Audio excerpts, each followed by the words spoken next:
Speaker, हमारे यहाँ आप 1000 टैक्स लगाएं, मैं पार्लियामेंटेरियन भी हूँ, 40 साल इस सियासत की खारजार वादी से गुजर कर आज खड़ा हूँ। इन सहराओं को मैंने अबूर किया है। आपके मुल्क के अवाम आपको टैक्स नहीं देंगे, इसलिए कि अवाम को आप पर एतमाद नहीं है।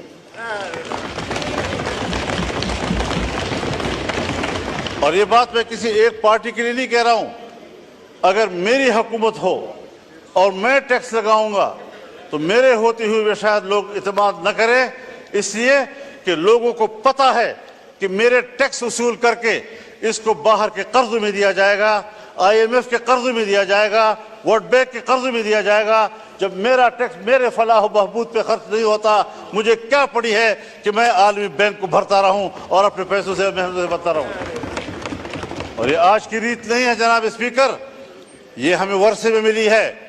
जब अंग्रेज हुकूमत थी और बर्र-ए-सगीर पर उनका कब्जा था और अंग्रेज मुल्क में लोगों से टैक्स लेता था, तो बर्र-ए-सगीर का बासी टैक्स चोरी करता था। फिरंगी को वो टैक्स देने के लिए तैयार नहीं था।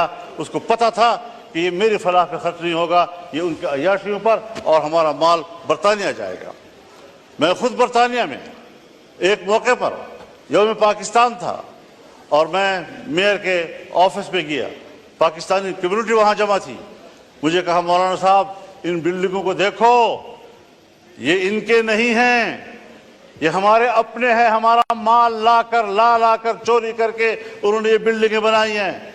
ये हिंदुस्तान की है, ये बर्र-ए-सगीर की है। उसके बावजूद मलिका बरतानिया इंडिया आती है और पार्लियामेंट उसको कहता है, तुम 100 साल से हमारे ऊपर हाकिम रहे हो, तुमने हमारी सरजमीन पर कब्जा किया था, पहले अपोलोजाइज करो, माफी मांगो, उसके बाद आप ऐवान में आ सकती हैं। और उसने माफी मांगी। लेकिन जब पाकिस्तान आई और पाकिस्तान के पार्लियामेंट में आने लगी तो हमारे स्पीकर साहब और चेयरमैन सेनेट ने कहा, हम पहले भी आपके वफादार थे, हम आज भी आपके वफादार हैं। इस नजरिए को लोग टैक्स देंगे, इसको आप यकीन नहीं रहेंगे कि आपकी रियासत है, टैक्स आपके फलाह बहबूद पे खर्च होगा। जब मेरा पैसा मेरी फलाह बहबूद पे खर्च नहीं होगा, मुझे क्या पड़ी है कि मैं इस किस्म के टैक्स, आपके जालिमाना टैक्स अदा करता रहूंगा।